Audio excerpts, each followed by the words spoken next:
Kalwakurthy project ను Congress party పట్టించుకోలేదు అని ఈ అసెంబ్లీలో చాలా సార్లు మాట్లాడిన ఆయన.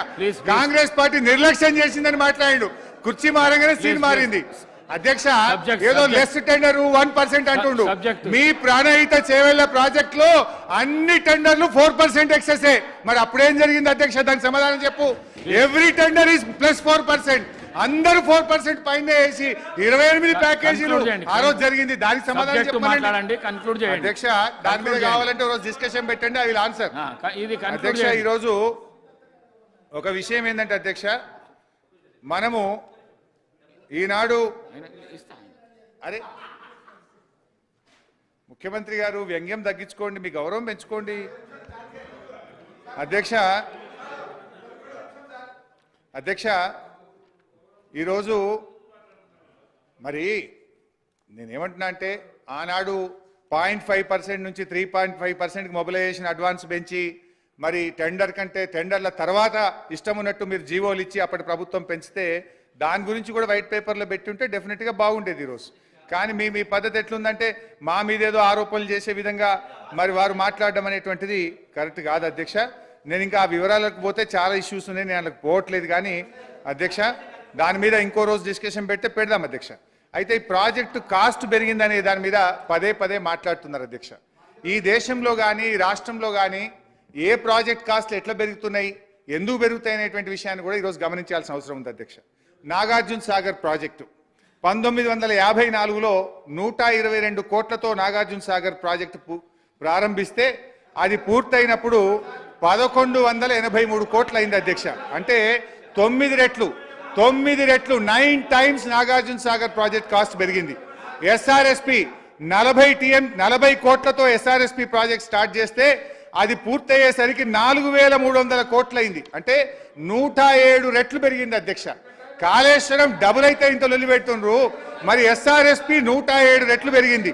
జూరాల 70 కోట్లతో స్టార్ట్ చేస్తే 1815 కోట్లు అయింది, 25 రెట్లు పెరిగింది అధ్యక్ష. పులిచింతల 565 కోట్లతో స్టార్ట్ చేస్తే 1816 కోట్లకు పెరిగింది అధ్యక్ష. సింగూరు 29 కోట్లతో స్టార్ట్ చేస్తే 169 కోట్లకు పెరిగింది అధ్యక్ష. ఇంకో విషయం కూడా ఇక్కడ గమనించాలి అధ్యక్ష, వీళ్ళేదో ఇంత ఖర్చు పెట్టినారు. ఇవాళ సింగూరు డ్యాము 25 టీఎంసీల అధ్యక్ష. 25 టీఎంసీల సింగూరు డ్యాము ఆ రోజు 169 కోట్లకు పూర్తయింది. ఇవాళ ఇదే సింగూరు డ్యామ్ కట్టాలంటే అధ్యక్ష కనీసం 4000 కోట్ల రూపాయలు అవుతాయి. అంటే నేను అనేది ఏంటంటే దయచేసి మీరు గమనించాల్సింది ప్రాజెక్టులు రేట్లు పెరిగినాయి. ఆ రోజు మీరు ఉమ్మడి ఆంధ్రప్రదేశ్లో 1956 నుంచి 2014 దాకా అయిన ఖర్చు 54. సార్ అధ్యక్ష, ఇది టోటల్గా మిస్లీడ్ చేయటం అధ్యక్ష, హౌస్ని కానీ రాష్ట్రాన్ని కానీ టోటల్గా. ఎందుకంటే సరే ఆ ఉమ్మడి రాష్ట్రంలో అప్పుడు పిలిచినటువంటి ప్రాజెక్టులన్నీ ఈపీసీ కాంట్రాక్ట్ సిస్టమ్ ద్వారా పిలిచారు. పెరిగినా తగ్గినా రాష్ట్రానికి సంబంధం లేదు అధ్యక్ష. నేను అందుకే చెప్పింది, కేవలం 38,000 కోట్లతో అగ్రిమెంట్ చేసినటువంటి ప్రాణహిత చేవెళ్ల ప్రాజెక్ట్ని మనం రాష్ట్రం వచ్చిన తర్వాత కూడా కంటిన్యూ చేసుకుంటే ఖర్చు పెరగకుండా అదే డబ్బుతో అదే కాంట్రాక్టర్ విధానంతో కట్టి మనకి హ్యాండ్ ఓవర్ చేయాలి. కాంట్రాక్టరు మనకి హ్యాండ్ ఓవర్ చేయాలి.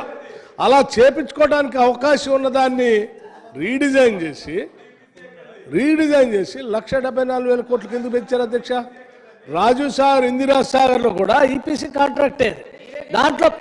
దాంట్లో పెంచుకోవడానికి అవకాశం లేదు.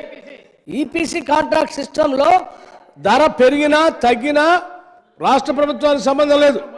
ఆ కాంట్రాక్టర్ అగ్రిమెంట్ ప్రకారం ఆ దాంట్లో కట్టించి ప్రభుత్వానికి హ్యాండ్ ఓవర్ చేయాలి. అలా హ్యాండ్ ఓవర్ చేయించుకోవడానికి అవకాశం ఉన్నటువంటి రాజీవ్ సాగర్, ఇందిరా సాగర్ని కేవలం 1,400 కోట్లతో అయ్యేదాన్ని ఎందుకు మీరు రీడిజైన్ చేసి 23,000 కోట్లు పెంచారనే కదా మేము పదే అడిగేది. ఇప్పుడు నువ్వు చెప్పేది కూడా అదే, పెరిగింది తర్వాత పెరుగుతుందంటే పెరగటానికి అవకాశం లేకుండా ఉన్నటువంటి ప్రాజెక్టుల్ని కావాలని మీరే రీడిజైన్ చేసి అడ్డగోలుగా పెంచేసుకొని రాష్ట్ర ఖజానా అంతా దోపిడీ చేసి మళ్ళీ ఇంకా తగుదనమ్మా అని చెప్తారేంటండి? రాష్ట్రం అంతా బ్లేటెంట్గా చూస్తుండే. ఆడ కాళేశ్వరం ఆడ పగిలిపోయింది స్పష్టంగా కనిపిస్తూ ఉండే. ఈ రాష్ట్రమే కాదు దేశం అంతా చూస్తూనే ఉండే. ఈడ అందరు చూస్తుంది, మీడియా చూస్తుంది, ప్రజలపై ఇంకా దాని గురించి వాదించడానికి ఏముంది అధ్యక్ష? హరీష్ రావు గారికి దాంట్లో ఇంకేమైనా మేము దాచిపెట్టింది ఏమైనా ఉందా? ఇదే కాదు దాని పైది కూడా ఏదో మేడిగడ తర్వాత పైన అన్నారు. అన్నారం కూడా లీక్ అవుతుందని అది కూడా చూస్తా అంటే మా వాళ్ళు చూపించడానికి రెడీగా ఉన్నారు. చూపిస్తారండి ఉత్తమ్ కుమార్ రెడ్డి గారు? ఆ అన్నారం కూడా లీక్ అవుతుందట, అది కూడా మీరు చూస్తా అంటే అది కూడా చూపిస్తారు రాష్ట్ర ప్రజలకి. వాస్తవాలు ఇంత స్పష్టంగా కనిపిస్తూ ఉంటే ఇంకా పదే పదే పదే పదే ఇంకా దాన్ని తప్పించుకోవడం కోసం ఇంకా ఏదో మేము మా వాళ్ళు ఏదో తప్పు మాట్లాడుతున్నారు, భ్రమలు కల్పిస్తున్నారు. ఇది ఎక్కడ అన్యాయం అధ్యక్ష? చేసిన తప్పులు ఒప్పుకోవడానికి దయచేసి హరీష్ రావు గారు ఇక ముగించండి. హరీష్ రావు గారు నేను ఒకటే విజ్ఞప్తి చేస్తున్నాను, ఏదో అయిపోయింది, మీరు తప్పులు చేశారు, ఇంజనీర్ లేకుండా మీరే రీడిజైన్ చేశారు, మీరే కుర్చీలు వేసి కట్టించారు, మీరే పైపులు తెచ్చారు, మీరే మోటార్లు తెచ్చారు, మీరే ఇంజన్లు బిగించారు, మొత్తం ఆ కాడికి వచ్చింది కనపడుతుందని ఒప్పుకొని సరిచేయండి అని అడగండి, ముగించండి దయచేసి.